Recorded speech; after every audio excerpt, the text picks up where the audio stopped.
આજે આપણા વચ્ચેથી ભીમજી મામા, કેવું મૃત્યુ!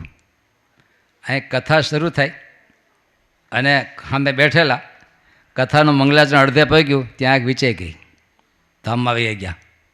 કોણ? એના જીવનના અમે 40 વર્ષના સાક્ષી ભાઈ. અતિ ભોળા, ભદ્ર. પછી તો એને મેં આ લાલજીભાઈ તોરીને 2-4 એની હારે મૂક્યા અને આ ભગતને કીધું એને પૂછીને તમે વ્યવહાર કરજો. એટલા બધા ભોળા, હાવ નિખાલસ અને શ્રદ્ધાનો ઢગલો. આપણે પહેલાં ધૂણો ચાલતી, ગમે એવી કડકડતી ઠંડી હોય તો રાતે 2 થી 4નો વારો નાના વારા સાથે આવતા. વેકેશનમાં એ રોકાય. અતિ નિખાલસ ભક્ત હતા અને એ મહારાજના ધામમાં ગયા. પણ આવી રીતે 2 દી પહેલાં એને સંકેત આપ, છોકરાને સંકેત કહી દીધું કે હવે પરવારવાનું છે.